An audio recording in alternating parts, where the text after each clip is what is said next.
Good morning, everyone. Thanks for joining us today for another weekly briefing. My name is Tiffany Yen Louie. I'm Chief Marketing Officer here at World Trade Center, Utah. Great to have you guys all here with us and appreciate everyone who attends regularly. For anyone who's here for a first time, this is a weekly webinar series just for 30 minutes. We have been doing this for the past few months, just provide the latest information on tariffs and trade updates, really just to be able to make this more digestible and understandable for you and be able to answer any questions along the way as well. We know this is a very complicated space and want to be a resource to the community and as part of this. So here to provide this information, but also here to also capture any questions, whether it's during this webinar or even afterwards. So please let us know. You can catch our previous webinars as well on our YouTube channel too.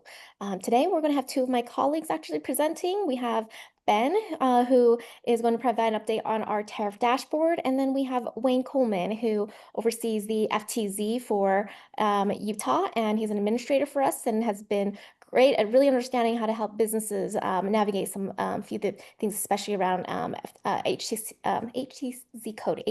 coding, sorry. And so today he'll speak a little bit about get out of jail free card. Ben, I'll let you take it from here. Thanks, Tiffany. Share my screen.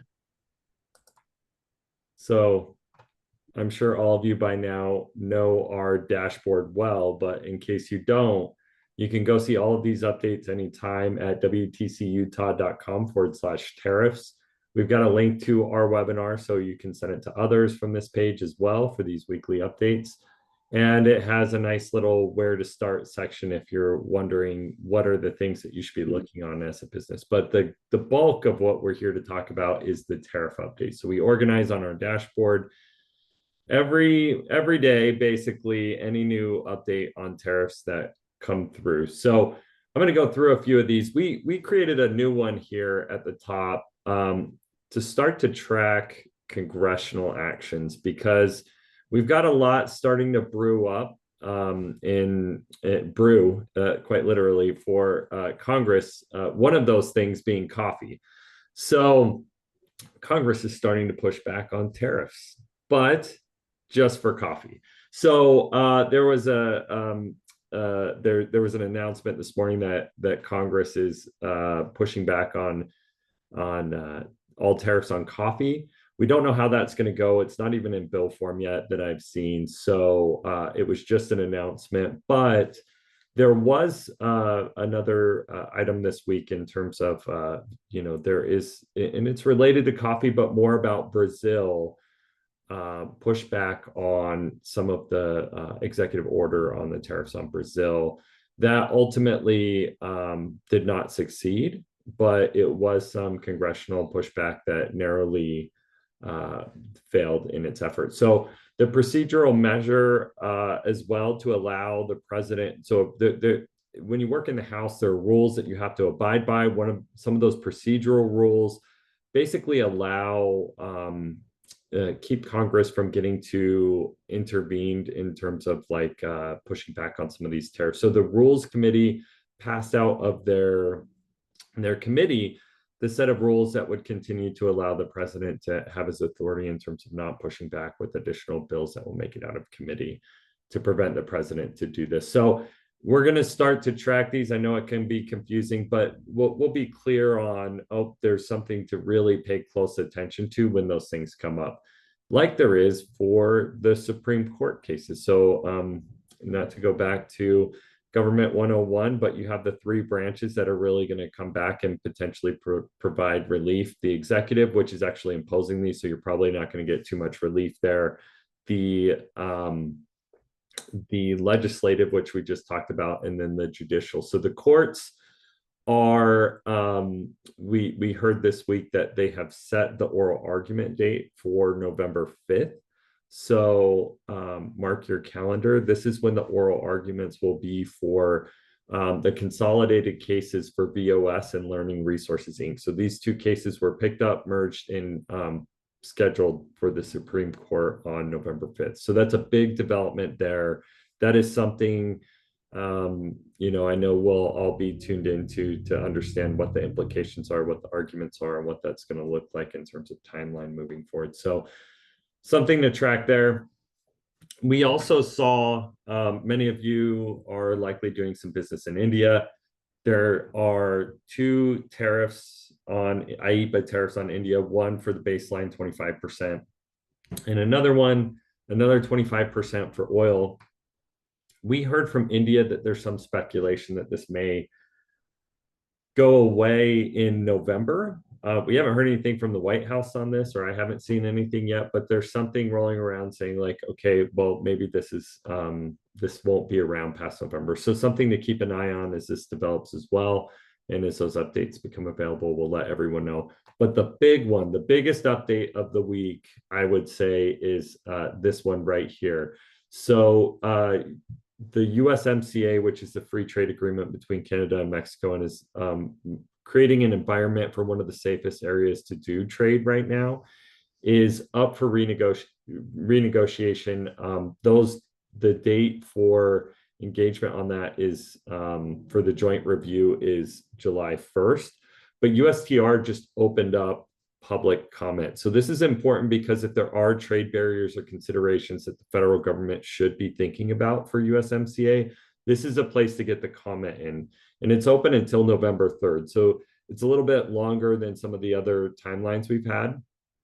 And so if you have needs in some of these markets to be considered as part of the USMCA agreement, this is your time to provide some public comment and get that in so that the government, when they do the joint review, has those comments and are making it with that consideration in mind. The last two things, we have two open public comments. One is on automobiles and automobile parts. So there is a final ruling about a process for including new items on the tariff list for automobiles and automobile parts. So that is linked on our website as well, if that is applicable for you. And normally it's funny because tariffs are hurting a lot of businesses, but this is an open request for if you would like something to be considered to be tariffed on an inclusion process, this is the way to do it. So and related to that, on steel and aluminum, there is an open comment for an inclusion request, not the rules. So this one's a little bit confusing. The final rules are open for public comment to provide any considerations on the rules for automobiles and automobile parts. But for actual inclusion of aluminum and steel products, that is open right now until September 29th. So if there are items that, it's kind of like, why isn't this included on the steel and aluminum list? I produce this here locally, and this is something we would like to see tariff, which isn't normally what we hear, but is always a possibility. There is an open timeline for the next 10 days to provide public comment and have that be considered. So that's all the updates for this week. I'm going to stop sharing my screen, but happy to answer any questions that may have come up. Ben, we do have one question from Tim Bean about U.S. defense companies. Do you know any latest with selling in India with the geopolitical alignments? In terms of selling in India, I think that there are, I mean, it's promising to hear that things are warming in terms of potentially that this 50% tariff won't be in place on India come November, but that's all speculation from an Indian official. And while India is importing Russian oil, I think we can continue to see some of these challenges in place, but it's promising that at least from their side, maybe they're signaling that they won't be. So it's something to keep an eye on. But that's the big consideration driving the additional tariff and some of the security concerns in doing business in India. So I don't know if that answers the question, but my read on what the comment was is that India is probably looking at alternatives rather than importing Russian oil.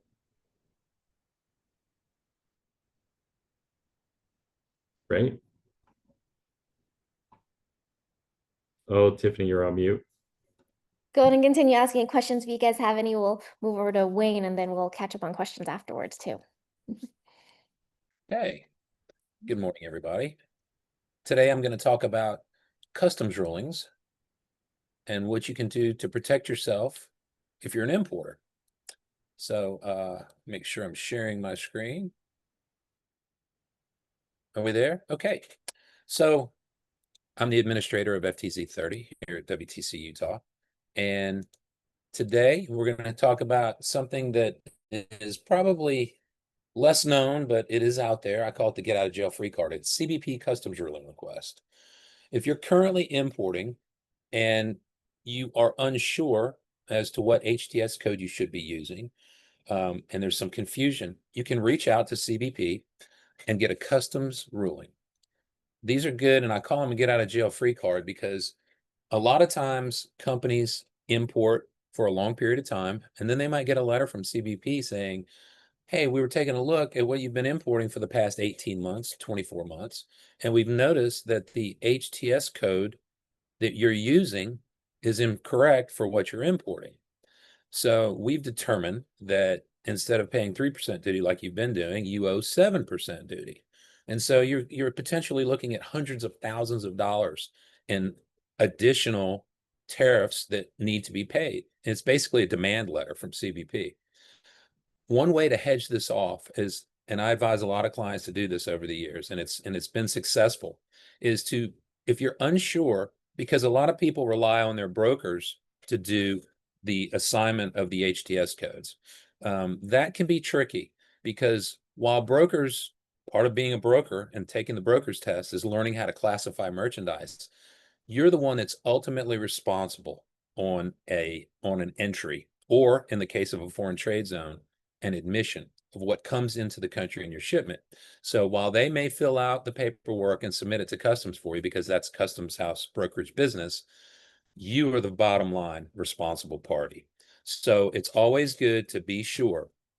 And it's an inexpensive, meaning it doesn't cost anything, process to submit your information to CBP, request a ruling, and then they will come back to you within 30 days and tell you, okay, this is the situation, this is what you're doing, this is the proper HTS code that you should use, and then it's signed by somebody at CBP. I call it the get out of jail free card because if you're in a situation where CBP sends a letter and you get that letter, you have documentation that you requested from CBP where they said that what you're doing is the right thing to do.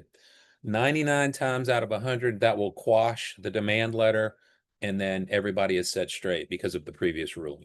So I'm just going to go through a few of the steps involved, give you an overview. And so I think I covered that first part. So basically, the way it works is is the button. Who can request? Importers, exporters, or other interested party, meaning the businesses themselves. They may not necessarily be either importer or exporter. Customs brokers or attorneys with authorization. A lot of times, companies have retained counsel that takes care of all of their legal matters regarding logistics. Smaller companies, it's pretty much the company owners or the management that do it. That's why CBP has an online process and a letter writing process that you can access directly, so you don't have to go through a third party to get a ruling. The request must be specific to a product or an issue. They cannot be speculative. If you're thinking about doing something, you can't send a letter and ask them, if I do this, what should I do? It has to be on something you're currently doing or is in your active business to do. Okay, that's an important distinction because you used to be able to request that. They were overflowed with information requests, and therefore they had to limit it to what's going on currently with the business. How do you submit? Well, the best way to do it, and this is in recent years since this has come online, I use this a lot. I used to have to write letters, which you can get a template and have everything that you need to fill out, but an online request is more efficient. You provide all the relevant details. Everything must be factual and complete, obviously. And then it's basically a very detailed account of who you are, what you do, where you're getting the merchandise from, what you think the HTS code should be, the justification for why you think it should be that based upon your description and understanding of the product. And then you put it in their hands. They review it, they respond to you and say, okay, we either agree with your assessment, and that's good, or we feel it should be this HTS code at this duty. I've actually seen them come back with saying, no, you're incorrect. It should be this HTS code. And it was actually a lower duty. So they're very indiscriminate in how they approach it. It's not like they're looking to try to get a higher duty all the time. They're actually looking at it very objectively. And so the ruling could be a surprise. Sometimes it's not. So keep that in mind. They will not issue a ruling if it's a pending issue, if they deem it to be hypothetical, countervailing, or anti-dumping. So the way you can ensure, and I think it's also a good way to search and see if your product already has a ruling. So you go to the CROSS website, which is the customs ruling online site. It's rulings.cbp.gov/home. You can put in the description of the merchandise, or you can put in the HTS code, and then a list of rulings will come up that you can click on and then read. And they're also good models to help you if you're determining if you want to do a request for a ruling. What's the format that I need to use? What's the wording that Customs is using in their responses? So you can tailor your message to try to get what you want to get, or to just request the ruling from CBP. So perhaps there's a way we can put these links on our website to make it easy for everybody who wants to go to these sites and explore these avenues of finding out whether or not a tariff code is correct. But it's a preemptive measure, particularly for big importers who, I know a lot of times you can just review entries and admissions. And if you pull HTS codes and plug them into the HTS website, a lot of times they're not correct. They may be off by digits. And a lot of times that does go missed. It's not that anybody's intentionally trying to do something wrong, but if Customs, through their increased use of AI and algorithms, pulls up that HTS code and it's incorrect, you may find yourself at the wrong end of a demand letter from CBP. So I hope this is helpful and maybe shed some light on a process that you may not have been aware of, that you can avail yourself of, and ensure that you're in complete compliance.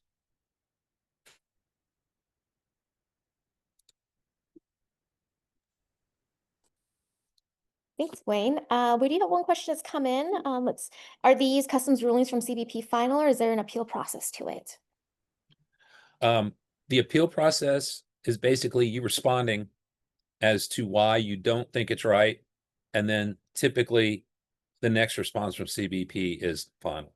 You can take it to another level, but then that goes down the road of prior disclosure, where you basically need to retain legal counsel at that point because you're taking it to the next level with CBP.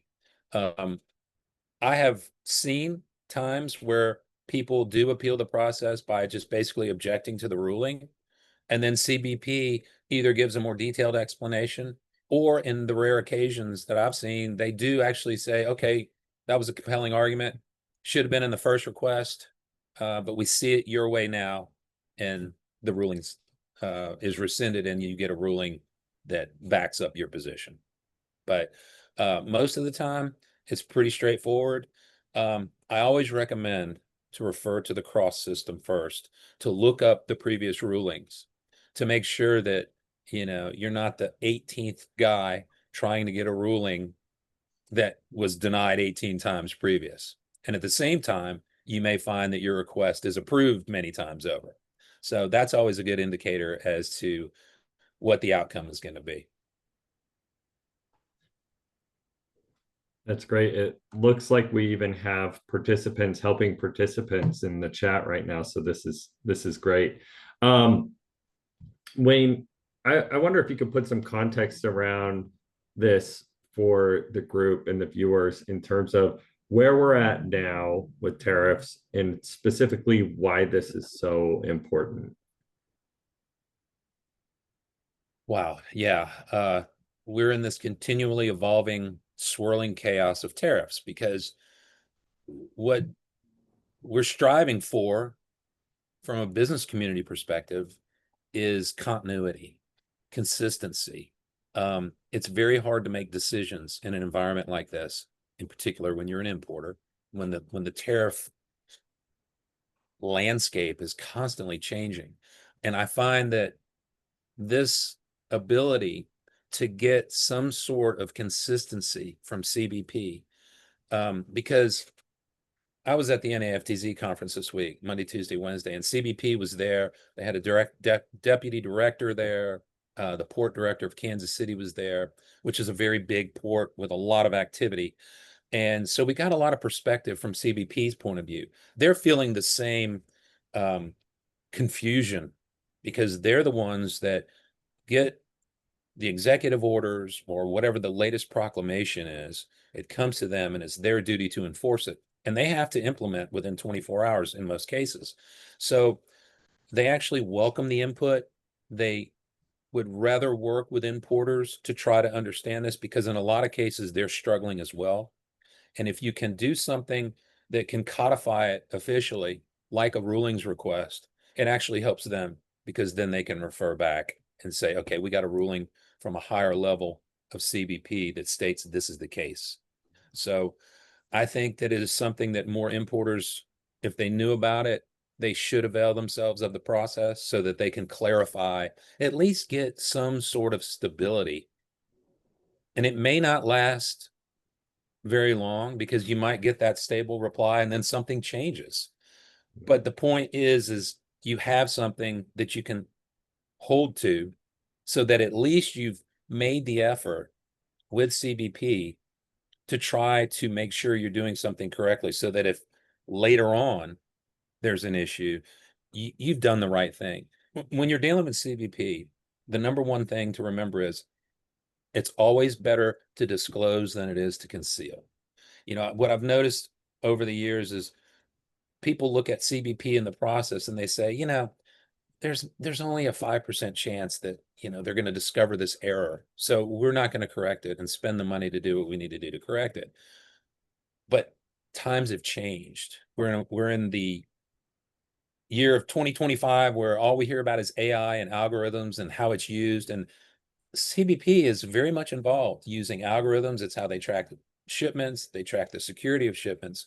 So the odds of a mistake or problems being exposed are much higher than they've ever been. So it's incumbent upon us as importers and people in this field to take the proper steps to show that we are trying to stay ahead of the game and do the right thing. CBP recognizes that.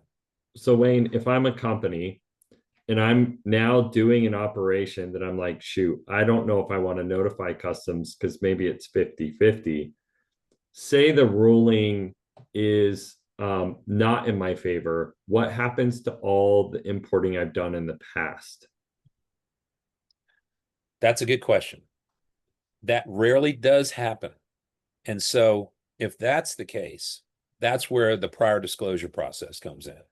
Because if you do find that you've been doing something incorrectly, you can either try to avoid it, hope it goes away, stick your head in the sand, and I guess there's a chance it might go away.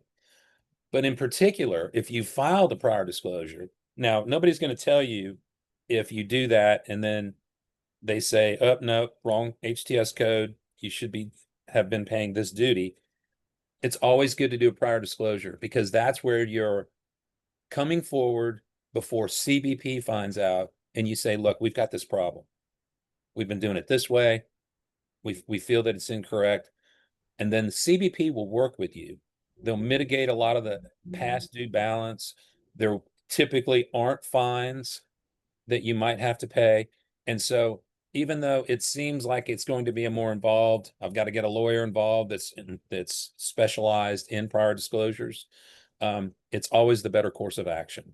So yes, if you do something like that and you find out that, you know, the broker told you this is what the HTS code was and you get a prior disclosure or a customs ruling that says, no, it's this, that's when you have to do a prior disclosure. But it's all part of the process to make your process correct.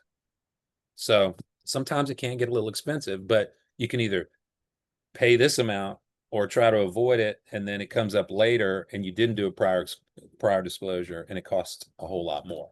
I've been involved in both sides of it, where a client brings us in and we have to fix the problem and do a prior disclosure. And then other times when we fix the problem and we say, you guys should do a prior disclosure, because they will come back if they find out and they don't do it. And then a year later, CBP will see the problem. And then it's only compounded. And if it's in your favor, do you get a refund? Yes, you will. Yeah. So, I mean, these are like the things. So your downside is potentially there, but will be better than it would have otherwise have been. And maybe there's some potential for upside in it all. So this Right. it reminds me of, as we've talked to others, it's been a common recurring theme in these webinars is, if you're a business, this all seems confusing and it can be paralyzing, and this uncertainty can make you pause. But this is one of those things that can help you go on offense and think proactively about what you're going to do to bring down your costs in this environment and be more competitive. And so it's another great example of that. Yeah, that's well put, Ben. Going on offense, always the best defense when dealing with CBP. Hey, thank you both. I appreciate everyone for participating today, and this is really valuable information, helpful, just good reminders. Everyone navigates some of these pieces. If anyone missed any of today's conversation or missed any of the previous weeks, you can find the full series on our YouTube channel. It's on our website, and Rand's also dropped in the link.